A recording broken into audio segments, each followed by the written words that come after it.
하나님을 경외하는 삶 2장 하나님의 본질을 아는 것. 사랑하는 자들아, 우리가 서로 사랑하자.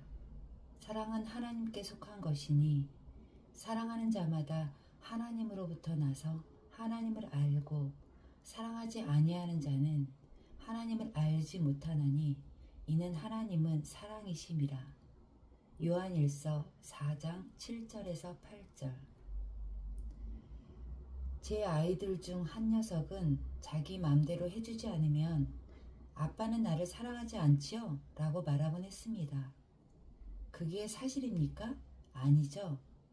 제 사랑에는 변함이 없습니다. 단지 그 아이에 대한 저의 사랑이 그 아이가 원하는 방법과는 다르게 표현되었을 뿐입니다. 저의 외동딸 캐리가 16살 때 암에 걸려 화학요법과 방사선 치료를 받았습니다. 저희는 캐리가 치료 과정 중에 고통받는 것을 보면서 함께 아파했습니다. 어떤 사람들은 그와 같은 경험을 할 때 왜 하나님이 더 이상 사랑해 주지 않느냐고 불평을 합니다. 캐리의 투병은 저희에게 절망적인 경험일 수도 있었습니다. 하나님은 저희를 아직도 사랑하고 계셨습니까? 그렇습니다. 그분의 사랑이 변했습니까? 아니죠. 그분의 사랑은 변치 않았습니다. 이런 상황에 처했을 때 당신은 무슨 일이 일어나고 있는지 알려주시기를 하나님께 청할 수 있습니다. 저희는 그렇게 했습니다. 저희는 저희가 무엇을 해야 할지를 하나님께 여쭤보았습니다. 저희는 이와 같은 모든 종류의 질문을 했지만, 주님, 당신은 아마 저를 사랑하지 않으시는가 봅니다. 라고 말한 적은 없었습니다. 때때로 저는 하나님 앞에 나아가서 딸아이의 뒤에 있는 십자가를 보았습니다. 아버지, 환경 때문에 하나님의 사랑을 의심하지 않도록 도와주십시오. 저를 향한 당신의 사랑은 십자가에서 이미 다 해결되었습니다. 저에게 그 사실은 변하지 않았고 또한 변하지 않을 것입니다.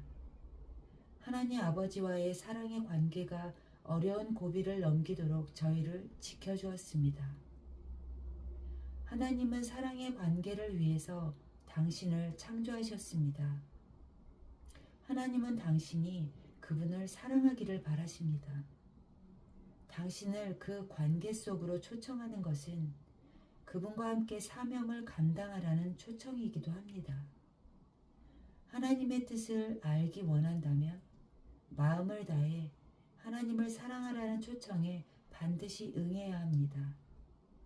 하나님은 사랑하는 자들을 통해 하나님 나라의 목적을 이 세상에서 성취하십니다.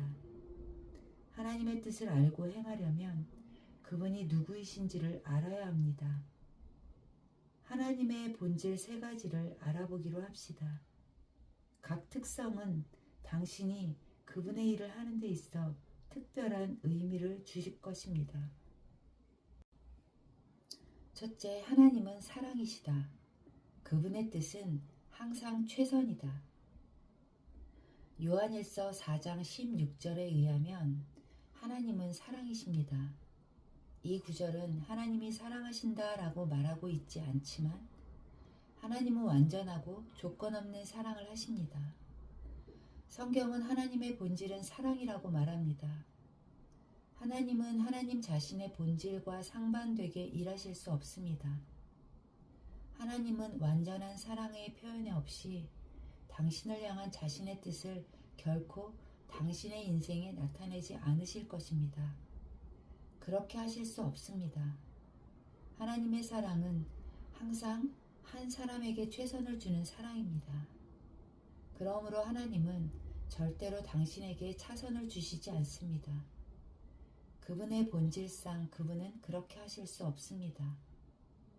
죄에 빠져서 계속 하나님을 대적하는 사람들에게 하나님은 연단과 심판과 진노를 가져다 주십니다. 그러나 하나님의 연단은 항상 사랑에 근거합니다. 주께서 그 사랑하시는 자를 징계하시고 그가 받아들이시는 아들마다 채찍질 하심이라. 히브리서 12장 6절. 하나님의 본질이 사랑이시기 때문에 저는 하나님이 하나님 자신을 어떤 방식으로 나타내시든지 그것이 항상 최선임을 확신합니다. 다음의 두 성경 구절은 우리를 향한 하나님의 사랑을 잘 나타내고 있습니다. 하나님이 세상을 이처럼 사랑하사 독생자를 주셨으니. 요한복음 3장 16절. 그가 우리를 위하여 목숨을 버리셨으니 우리가 이로써 사랑을 알고. 요한 1서 3장 16절. 하나님의 사랑에 대한 당신의 믿음은 아주 중요합니다. 이것이 제 인생에 강력한 영향을 주었습니다. 저는 절대로 십자가 없이 환경을 바라보지 않습니다. 거기서 하나님은 저를 향한 그분의 깊은 사랑을 분명하고 영원하게 확인시켜 주셨습니다. 하나님과 저의 사랑의 관계가 제가 하는 모든 일을 결정합니다. 환경이 어떻든지 하나님의 사랑은 결코 변하지 않습니다. 캐리가 암에 걸리기 훨씬 전부터 제가 결심한 것이 있는데 그것은 어떤 환경이 닥치든 십자가의 공로를 생각하지 않고는 그 환경을 보지 않기로 한 것입니다. 예수 그리스도의 죽음과 부활을 통해서 하나님은 저에 대한 그분의 사랑을 영원토록 확인시켜 주셨습니다. 십자가와 예수 그리스도의 죽음과 부활이야말로 하나님 사랑의 전체적이고 완전하며 최종적인 표현입니다. 당신은 이런 말을 하는 사람을 만나보신 적이 있습니까? 저는 주님께 완전히 항복하기가 두려워요. 그분은 저를 아프리카 선교사로 보내실지도 모르거든요. 그런 말은 하나님의 사랑을 오해한 믿음 없는 얘기입니다. 하나님이 당신을 아프리카로 보내시는 것이 최선이라는 확신이 당신에게 없다면 하나님은 당신을 선교사로 부르지 않으실 것입니다. 아프리카에 있는 많은 선교사들은 세계 다른 어느 곳에도 가기 싫어합니다. 그들은 아프리카를 사랑하며 하나님이 그들을 부르셨고 그들에게 하나님의 최선을 주셨다는 것을 압니다. 짐바브웨에서 사역하던 한 선교사 부부가 1년간 휴가를 갖기 위해 그들의 두 아이를 데리고 미국으로 돌아왔습니다. 미국에서의 그들의 일정이 바빠서 그들은 이렇게 말했습니다. 아프리카로 빨리 돌아가고 싶어요. 우리는 아프리카에서 보낸 시간이 좋아요. 그들이 일하고 있는 아프리카에는 전기도 없습니다. 그들이 회의를 위해 마을에 가면 그들을 재촉하는 스케줄도 없습니다. 마을에 도착하면 아이들을 시켜서 동네에 알립니다. 사람들은 모여서 끝날 때까지 있습니다. 속도감이 미국과는 매우 다릅니다. 하나님의 사랑을 결단코 의심하지 마십시오. 하나님의 뜻을 알고 그분을 경험하고 싶어 하기 전에 그분이 당신을 사랑하신다는 사실을 먼저 당신의 마음에 뿌리내리게 하십시오. 하나님은 사랑의 관계를 위해서 당신을 창조하셨습니다. 그분은 당신과의 사랑의 관계를 위해 계속 노력해 오셨습니다. 하나님이 당신을 다루시는 모든 방법은 그분의 사랑의 표현입니다. 만일 하나님께서 완전한 사랑이 아닌 다른 방법으로 자신을 표현하신다면 하나님은 더 이상 하나님이시기를 포기하는 것입니다. 현재 당신과 하나님의 관계가 당신이 하나님에 관해서 무엇을 믿고 있는지를 드러냅니다. 당신이 한 가지를 믿으면서 다르게 행동하는 것은 영적으로 불가능합니다. 당신이 진정으로 하나님의 본질이 사랑이심을 믿는다면 당신은 하나님의 뜻이 항상 최선이라는 사실 또한 받아들일 것입니다. 하나님의 계명은 당신의 유익을 위한 것이다. 명령, 규례, 계명, 율법 등등의 단어들을 들었을 때 당신의 첫인상은 부정적일 수 있습니다. 그러나 하나님의 계명들은 하나님의 사랑이라는 본질의 표현입니다. 다음의 성경 구절에서 하나님은 계명들은 우리의 유익을 위한 것이라고 말씀하십니다. 그것은 당신의 생명입니다. 이스라엘아, 내 하나님 여호와께서 내게 요구하시는 것이 무엇이냐? 곧 내 하나님 여호와를 경외하여 그의 모든 도를 행하고 그를 사랑하며 마음을 다하고 뜻을 다하여 내 하나님 여호와를 섬기고 내가 오늘 내 행복을 위하여 내게 명하는 여호와의 명령과 규례를 지킬 것이 아니냐. 신명기 10장 12절 13절. 그들에게 이르되 내가 오늘 너희에게 증거한 모든 말을 너희의 마음에 두고 너희의 자녀에게 명령하여 이 율법의 모든 말씀을 지켜 행하게 하라. 이는 너희에게 헛된 일이 아니라 너희의 생명이니 이 일로 말미암아 너희가 요단을 건너가 차지할 그 땅에서 너희의 날이 장구하리라. 신명기 32장 46절 47절. 이 구절들은 하나님과 당신의 사랑의 관계에 기초하고 있습니다. 하나님을 경험으로 알게 될 때 당신은 그분의 사랑을 확인할 것입니다. 하나님의 사랑을 확인하고 나면 당신은 하나님을 믿고 의지하게 됩니다. 그분을 의지할 때 당신은 순종할 수 있습니다. 그분을 사랑하면 그분께 순종하는 것이 아무런 문제도 되지 않습니다. 하나님을 사랑하는 것은 이것이니 우리가 그의 계명들을 지키는 것이라. 그의 계명들은 무거운 것이 아니로다. 요한일서 5장 3절. 하나님은 당신을 깊고 근본적으로 사랑하십니다.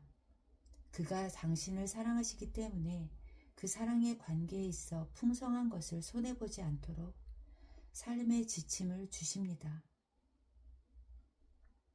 인생은 당신을 완전히 파멸시킬 수도 있고 당신의 삶을 망쳐버릴 수도 있는 지뢰와 같은 것을 지니고 있습니다.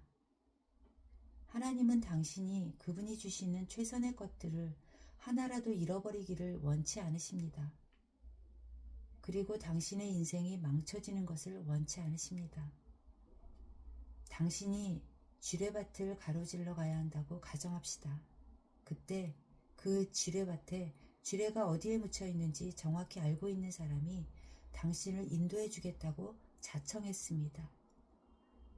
당신은 그 사람에게 나에게 이래라 저래라 하지 말아요. 나는 당신이 당신의 길을 나에게 강요하는 것을 원치 않습니다. 라고 말하겠습니까?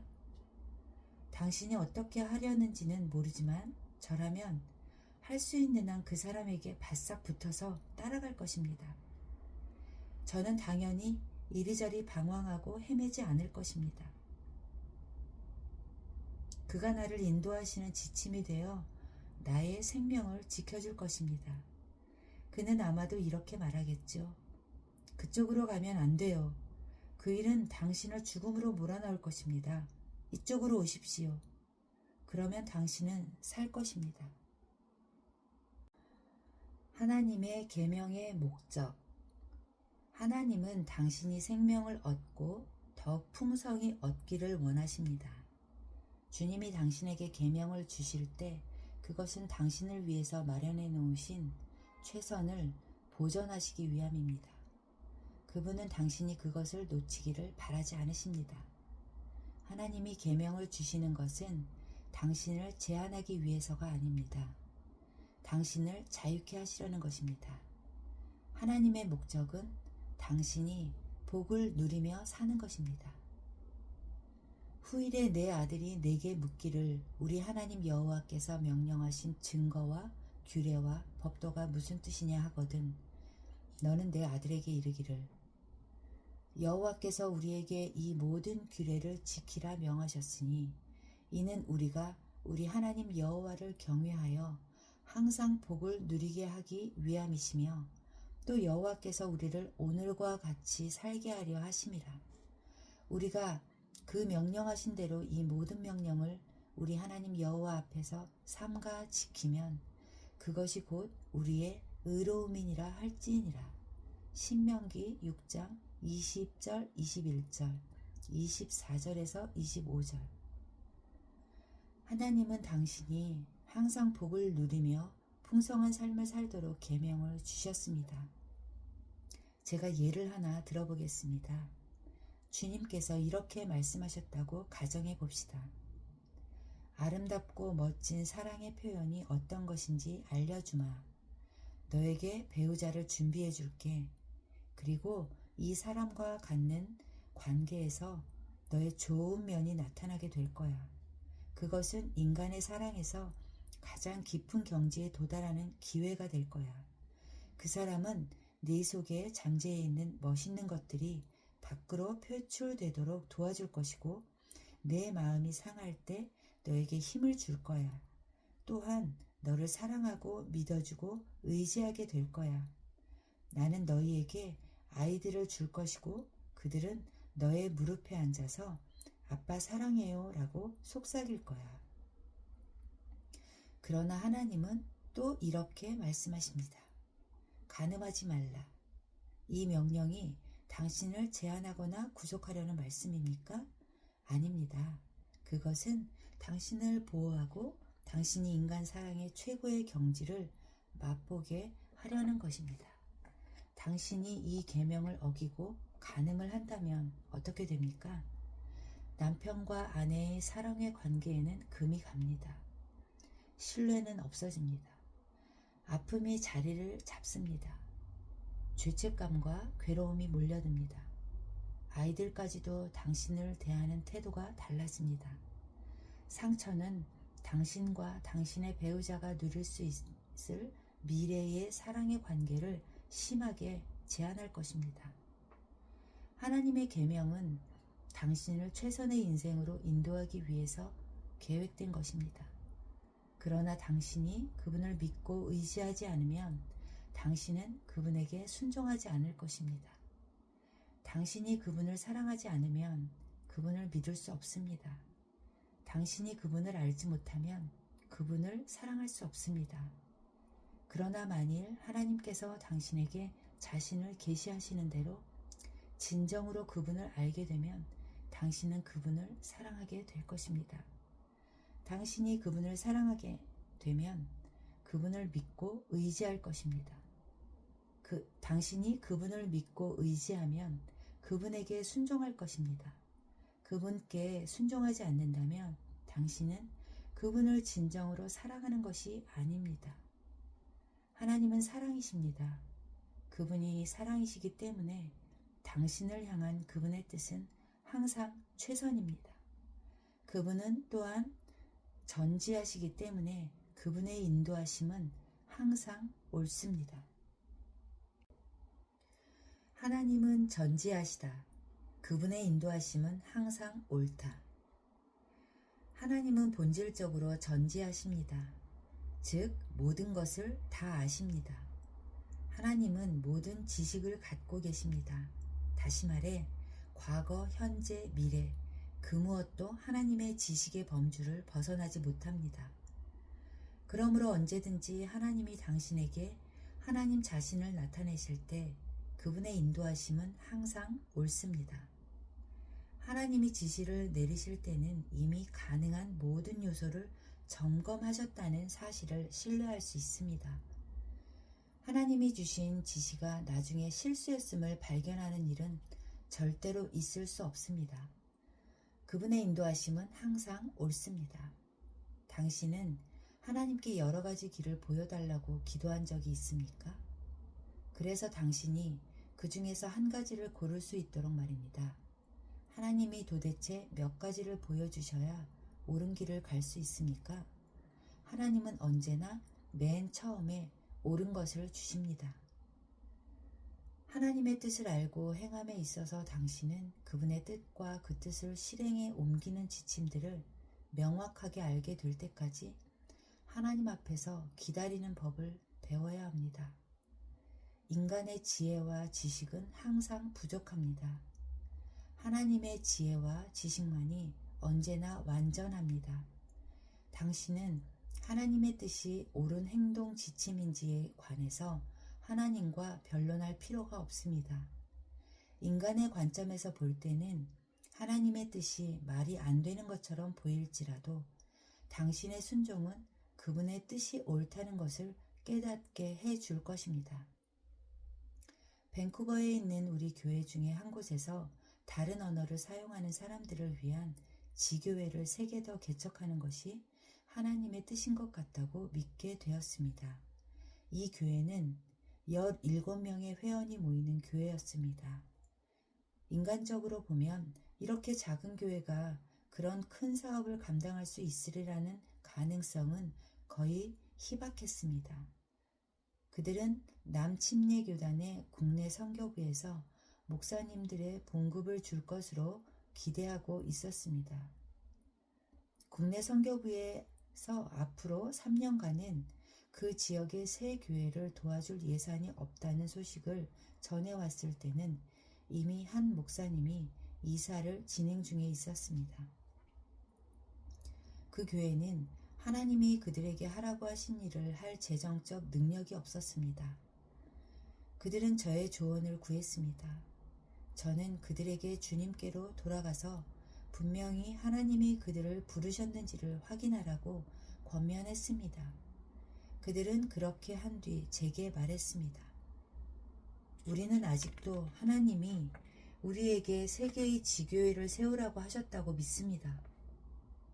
이제 그들은 믿음의 행진을 하면서 그들의 공급자이신 하나님을 의지해야만 했습니다. 이 시기에 저는 직장을 옮겨 애틀랜타로 이주했습니다. 몇 개월 후 밴쿠버 교회의 비서와 전화통화를 했습니다. 그녀는 신나는 소식을 전해주었습니다. 6년 전 저는 캘리포니아의 한 교회에서 몇몇 집회를 인도한 적이 있었습니다. 한 할머니께서 자신의 유산 중의 일부를 밴쿠버 선교에 쓰도록 남기고 싶다고 하셨습니다. 비서는 보고하기를 캘리포니아의 어떤 변호사에게서 편지가 왔는데 이 할머니께서 돌아가셨다는 것이었습니다. 그 변호사는 이 교회가 15만 달러가 넘는 돈을 받게 되었다고 알려주었습니다. 그것은 밴쿠버 교회가 세운 모든 지교회를 보조하고도 남는 액수였습니다. 17명이 모이는 교회에 지교회를 3개 세우라고 명령하셨을 때 하나님은 자신이 무엇을 하고 계신지 알고 계셨습니까? 그렇죠? 예산이 국내 선교부를 통해서 오지 않을 것도 아셨습니까? 그렇습니다. 그리고 돈이 필요한 바로 그 시기에 다른 곳으로부터 채워질 것도 아셨나요? 네. 이 모든 자세한 사항들은 하나님을 놀라시게 하지 않았습니다. 하나님은 전지하십니다. 밴쿠버의 이 작은 교회도 이것을 알았고 그렇게 큰 사명을 그들에게 주신 하나님이 오르시다는 것을 믿었습니다. 하나님이 모든 것을 공급해 주셨을 때 모든 사람들은 그들의 전지하신 하나님에 대해 더 큰 신뢰를 갖게 되었습니다. 언제든지 하나님이 지시를 내려주시면 그것은 항상 옳습니다. 하나님의 뜻이 항상 최선입니다. 당신은 하나님의 뜻이 최선인가 혹은 옳은가를 물어볼 필요가 전혀 없습니다. 그것은 항상 최선이고 옳은 것입니다. 이것은 그분이 당신을 사랑하시며 전지하신 분이기 때문에 사실입니다. 하나님이 당신을 완전하게 사랑하시기 때문에 당신은 하나님을 믿고 그분께 철저하게 순종할 수 있습니다. 하나님은 사랑이시고 전지하실 뿐 아니라 전능하십니다. 당신에게 주시는 사명이 아무리 큰 것이라 해도 하나님은 당신을 통해 그분의 목적을 성취하실 수 있습니다. 하나님은 전능하시다. 그분은 당신으로 하여금 그분의 뜻을 행하게 하실 수 있다. 하나님은 전능하십니다. 즉 못하시는 것이 없으십니다. 하나님은 무에서 천지만물을 창조하셨습니다. 하나님은 목적하신 모든 것을 이루실 수 있습니다. 하나님은 실제로 나의 뜻이 설 것이니 내가 나의 모든 기뻐하는 것을 이루리라. 내가 말하였은즉 반드시 이룰 것이요 계획하였은즉 반드시 시행하리라. 이사야 46장 10절 11절에 말씀하십니다. 하나님이 당신에게 무엇을 하라고 명령하신다면 그분 자신이 당신에게 능력을 주셔서 이루게 하실 것입니다. 예를 들면 다음과 같습니다. 하나님은 노아와 그의 아들들이 방주를 지어서 홍수 후에 모든 생물의 종이 퍼질 수 있게 하셨습니다. 창세기 6장에서 9장. 하나님은 기드온과 300인으로 하여금 12만 대군을 물리칠 수 있게 하셨습니다. 사사기 7장에서 8장. 예수님은 12제자들로 하여금 사람들을 치유하고 귀신을 내어쫓을 수 있게 하셨습니다. 마태복음 10장. 하나님은 사도 바울이 이방인들에게 복음을 전하여 소아시아 및 로마에 이르기까지 교회들을 세울 수 있게 하셨습니다. 사도행전 13장에서 28장. 하나님의 역사 가운데 당신의 인생이 놓여져 있다면 하나님은 당신의 많은 생각들을 재배열하기 시작하십니다.